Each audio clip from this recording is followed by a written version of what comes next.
চোখে দেখতে পাচ্ছেন না? সরি দাদা, ভুল হয়ে গেছে, ক্ষমা করে দিন। ঠিকই তো বলেছেন। আপনি কেন এরকম ছুটে আসতে গেলেন বলুন তো?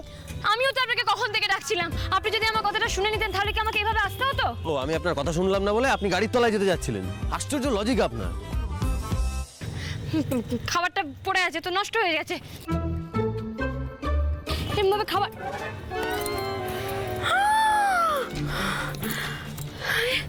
স্যার, 2 পিস পাউরুটি দাম এরকম 110 টাকা। তো কি 110 টাকা দিয়ে 2 পিস পাউরুটি কে কেনে স্যার? মানে আমি না আপনাকে ঠিক বুঝতে পারি না। মানে একটু আগে আপনার একটা বড় অ্যাক্সিডেন্ট হতে যাচ্ছিল, আপনি সেই বিষয়ে কথা না বলে এখন পাউরুটি। আমাকে একটা কথা বলুন, একটা মানুষের জীবনের দাম বেশি না একটা পাউরুটির দাম? আরে বাবু মশাই, জিন্দগি লম্বি নেহি বড়ি হোনি। আরে আরে আরে, আরে বাবা, কি হলো, পায়ে লেগেছে নাকি আবার? না ওই সামান্য। হ্যাঁ সামান্য, সে তো দেখতেই পাচ্ছি। হ্যাঁ, আমি গাড়ি পর্যন্ত চলে যেতে পারবো। প্লিজ হাতটা ধরুন, আসুন, তা নাহলে আবার এটা প্রমাণ করতে গিয়ে আর একটা বড় অ্যাক্সিডেন্ট হবে। আসুন। খাবার 110। এটা দিন, এটা তো রাস্তায় পড়ে গেছিল, এটা আর কি হবে? আসুন। আরে বাবারে, সাবধানে সাবধানে সাবধানে সাবধানে, এক সেকেন্ড, উঠুন। বাবা আস্তে আস্তে আস্তে। আপনি দেখবেন স্যার, আমি নিজেকে ঠিক প্রমাণ করব। আবার? হ্যাঁ, আবার ওই স্যান্ডউইচ কিনে যেন টাকা নষ্ট করবেন না। ওই দেখুন, ওখানে 15 টাকায় পাউরুটি ঘুগনি পাওয়া যায়, সস্তায় পুষ্টিকর, পেটও ঠান্ডা মনও ঠান্ডা। না বাবা, যাই হয়ে যাক না কেন, আমি আর গাড়ি থেকে নামবো না। যা কেলেঙ্কারি বাজাতে যাচ্ছিলাম।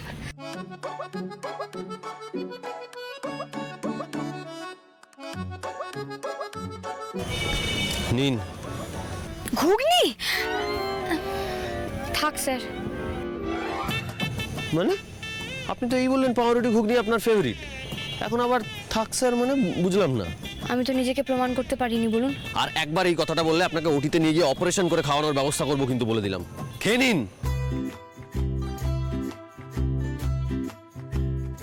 খাবো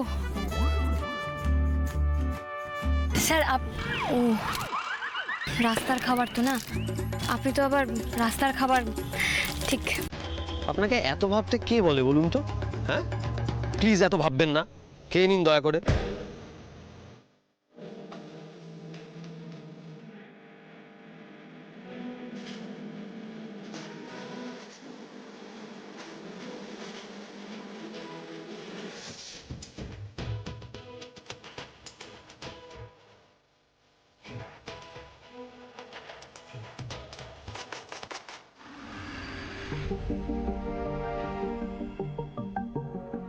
আর কিছু হোক না হোক, আদি তো এই বাড়িরই ছেলে, বাপ কাকার মতো রাগ আর জেদটা ঠিক পেয়েছে।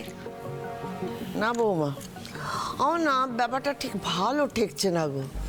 হ্যাঁ, সেই যে সকালবেলা বেরোলো প্রমাণ জোগাড় করতে যাচ্ছি বলে, তার তো দেখা সাক্ষাৎ নেই। তোমরা না শুধু শুধু চিন্তা করছো জানো তো। আনন্দী আমাদের ধন্যী মেয়ে গো, ও একেবারে সব অসাধ্য সাধন করেই ফিরবে দেখো।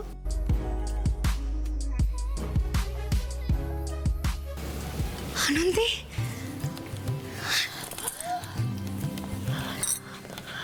মিলেছে মিলেছে নাথ বউ, সব মিলেছে।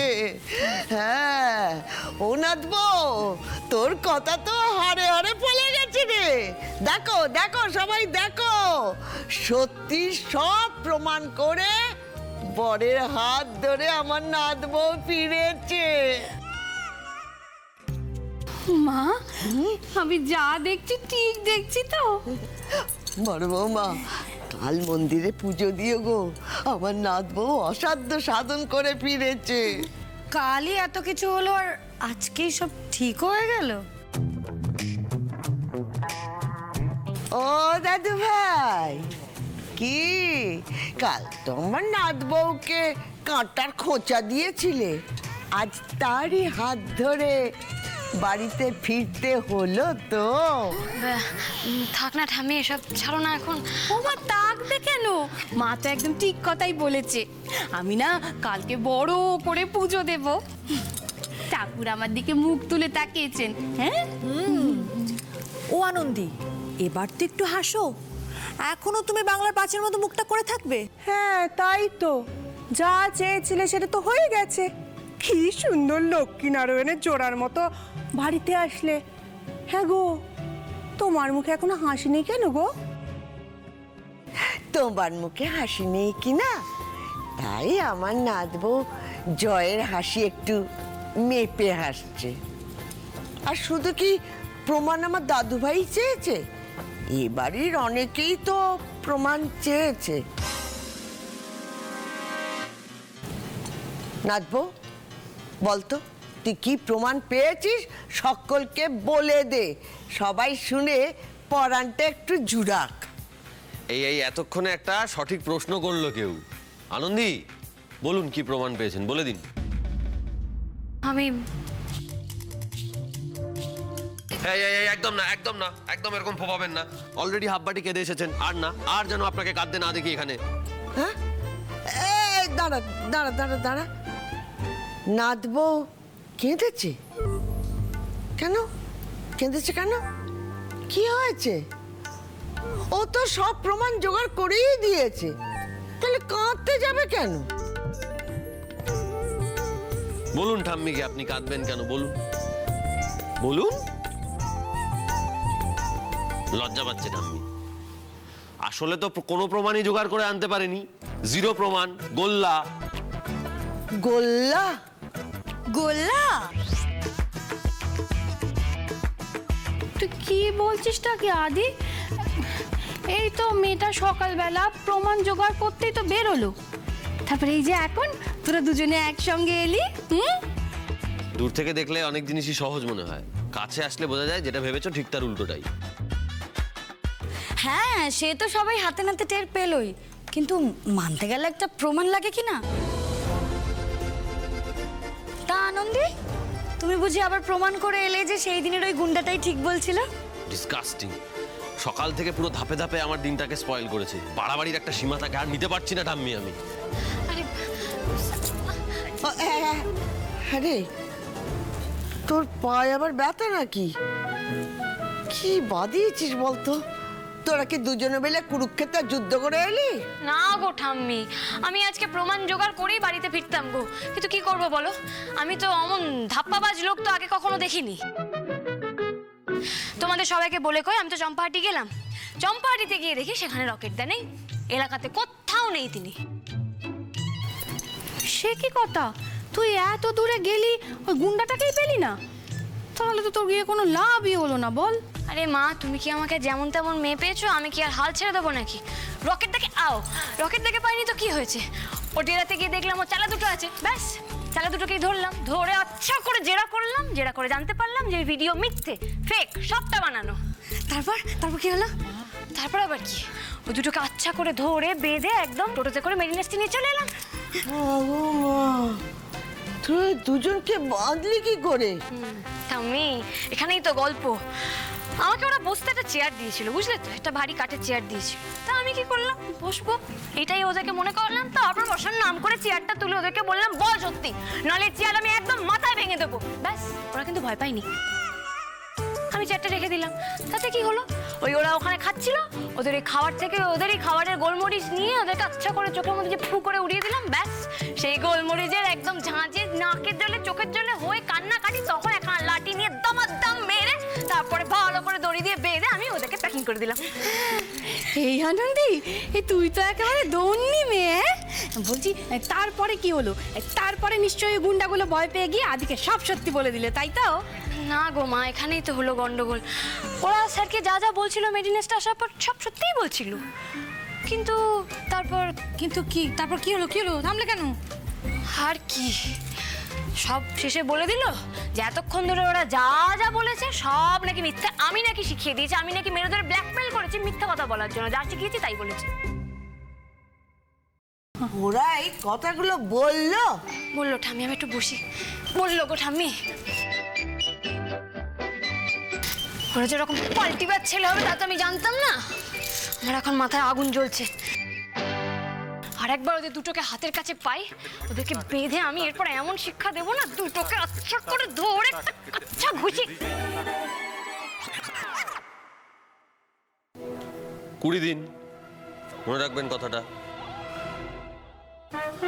আর আজ রাতটা ঠাম্মির ঘরেই শুয়ে পড়বেন।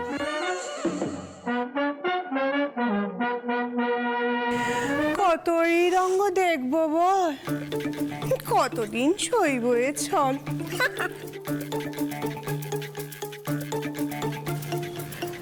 বাবা রে বাবা, শুরুটা ও করেছে দাদু ভাই। মিথ্যে বললে কেউ জীবনের বাজি রেখে প্রমাণ জোগাড় করে রে। ডাক্তার মক্তার হয়েছিস ঠিকই, কিন্তু এই সামান্য কথাখানা মাথায় এখনো ঠকেনি। ওনার প্রমাণ দরকার নিজের বিশ্বাসের ওপর বিশ্বাস ফেরানোর জন্য ঠাম্মি। আর এই 20 দিনের মধ্যেই আমায় সেই কাজটা করে ফেলতে হবে। কিন্তু কি করে প্রমাণ জোগাড় করব আমি?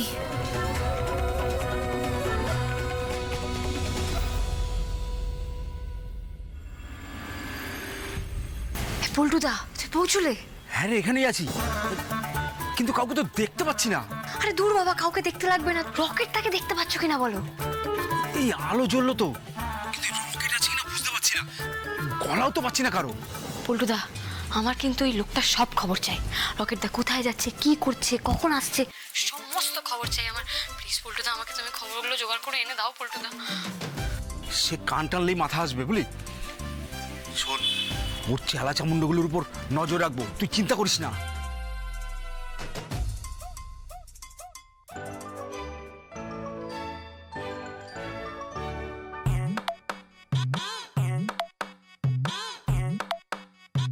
কে দাঁড়িয়ে আছে অন্ধকারে? ওটা চোর না তো? দেখাচ্ছি মজা চোরের আজকে।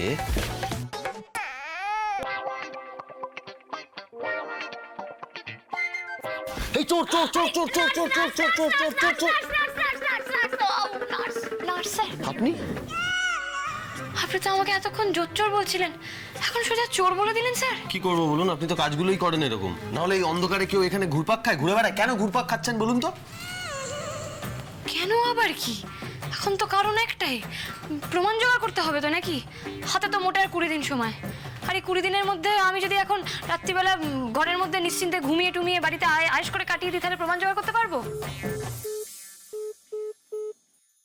যা, আর লাইনটাও কেটে গেল স্যার। বাবা, এখানে লাইন জোড়া হচ্ছে বুঝি?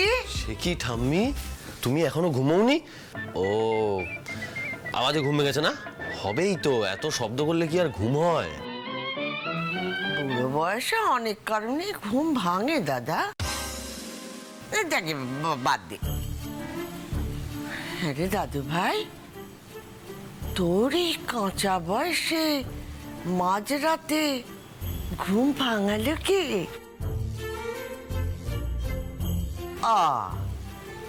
দিদি ভাই বুঝি? আরে না না, দূর, কি যে বলো। আমার জল শেষ হয়ে গেছিল, আমি জল আনতে গিয়ে দেখলাম তোমার ঘরের সামনে কে একজন পাইচারি করছে। আমি ভাবলাম চোর, তাই আমি গিয়ে ভাবলাম। ও, ওই ওই ভাবতে ভাবতে ভাবের ঘরে কখন চুরি হয়ে যাবে। এই যা বললাম, যাবে কেন? চুরি হয়ে বসে আছে। না বলে লোক শুনিয়ে নতুন বউটিকে অন্যের ঘরে শুতে পাঠাস, আবার সেই নতুন বউকে মাঝরাতে চোরের গল্প ফেদে তারই পাশে দাঁড়িয়ে থাকবে তুমি। উফ, তোমরা পারো, কিছু বলার নেই।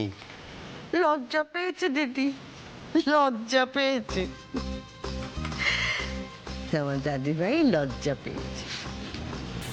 তবে হ্যাঁ, আজ যেমন তোর হাত ধরে বাড়ির ভেতরে ফিরিয়ে আনলো, ঠিক সেইভাবে তোর হাত ধরে ও নিজে থেকে ওর ঘরে নিয়ে যাবে। সেই দিনটা খুব তাড়াতাড়ি আসছে। আমার কথাটা মিলিয়ে নিস দিদি।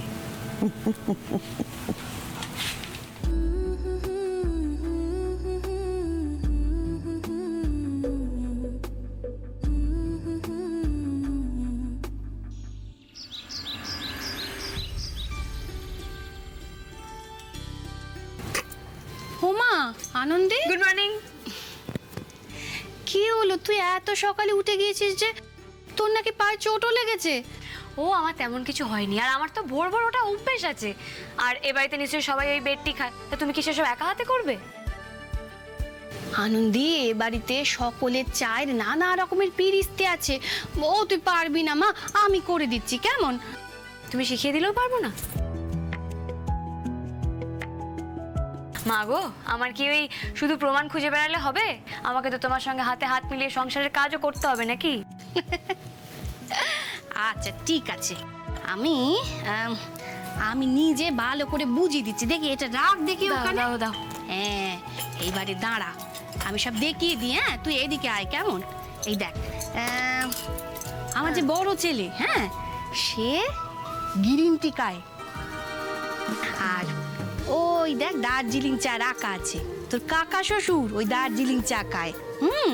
আর অনিন্দ, ওকে দুধ চা করে দিতে হবে, ভালো করে আদা দিয়ে ফুটিয়ে, ঠিক আছে? হ্যাঁ, আর হ্যাঁ, তোর শ্বশুর মশাই সেও লাল চাই খায়, তবে কিনা পাতাটা আলাদা। ওই যে রাখা আছে আসাম চা, তার আবার আসাম চা ছাড়া ঘুমই ভাঙে না, কেমন? বাবারে, কত রকমের চা পাতা। আচ্ছা ঠিক আছে, আমি বরং আগে ওই বড়দা চাটাই বানিয়ে দিই, কেমন?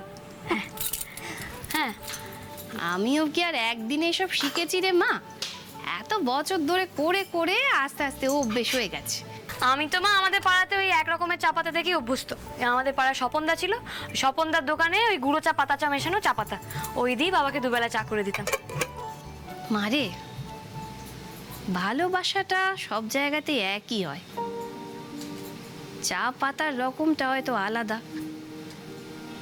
তবে কি জানিস আনন্দি, ওই ভালোবাসাটুকু না তোকে এখানে অর্জন করে নিতে হবে মা, হুট করে পাওয়া যাবে না রে।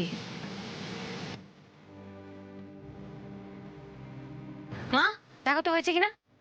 হ্যাঁ, দেখি দেখি দেখি দেখি, এই তো খুব ভালো হয়েছে চাটা। হ্যাঁ, নে এবার ঢেলে দে। হ্যাঁ, তুই পারবি না আমি ঢেলে দেবো? তুই না সর। না না না, আমি পারবো, আমি পারবো। পারবি তো? দেখিস আবার ব্যথা পাস না যেন। হে, তো কি সুন্দর চা হয়েছে।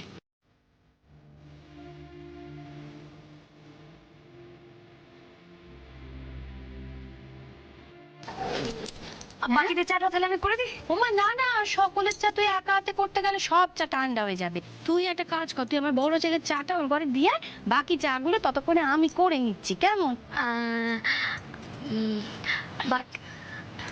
আদি,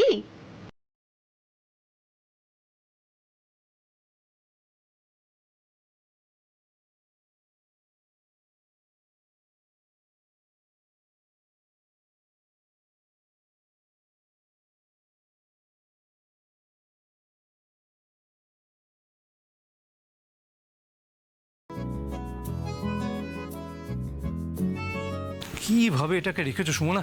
একটু মাথাটা খাটিয়ে কাজ করবে তো। আর কাকেই বা বলছি, গিলুতে যদি একটু গ্রে ম্যাটার থাকতো তাহলে তো হয়েই যেত। আচ্ছা, এতদিন ধরে তো এই বাড়িতে রয়েছো, একটা দিওয়ালি পার্টিতে কি পড়ে যেতে পারি সেটুকুনি তুমি শিখলে না?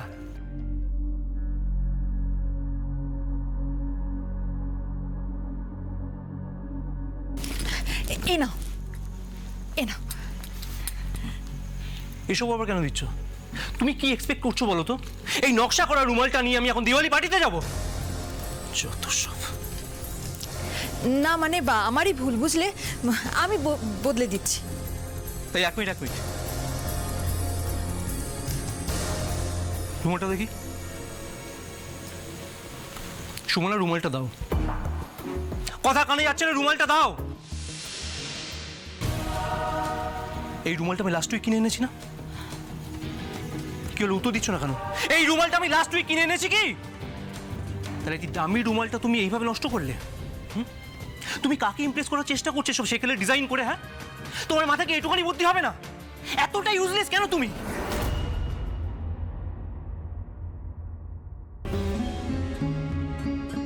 ও মা, দেখি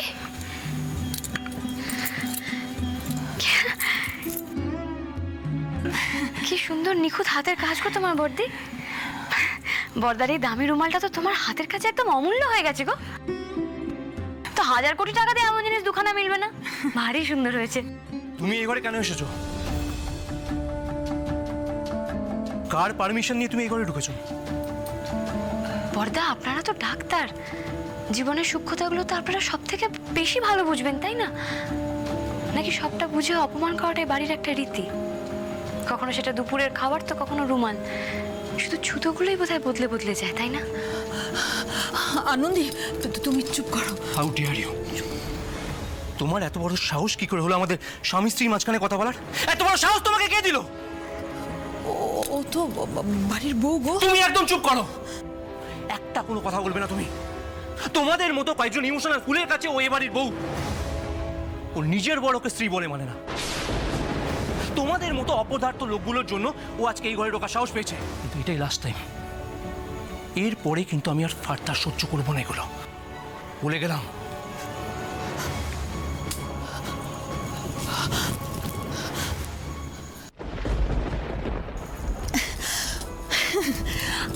আসলে কি বলতো, নানা রকম কাজে থাকে তো মেজাজটা না একদম ঠিক রাখতে পারে না।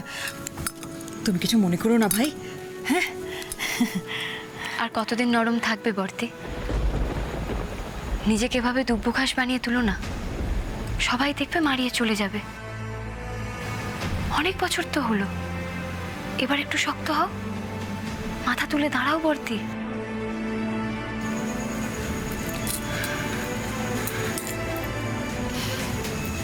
এ না বর্দি, এই চাটা তুমি খেয়ে নাও। বর্দি, ভয় পাওয়াটা কমাও, দেখবে অন্যায়ের বিরুদ্ধে লড়াই করার যুক্তি আপনা থেকে মাথায় চলে আসবে। আসছি।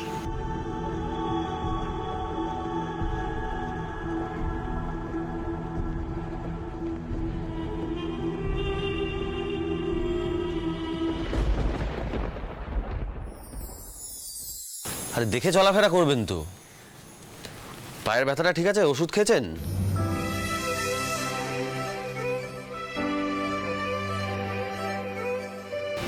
পায়ের ব্যথা কমে যাবে স্যার, কিন্তু এই বাড়িতে অনেকেই আছে যাদের মনে ব্যথা জমে জমে পাহাড় হয়ে আছে। এবার তো সেই ব্যথা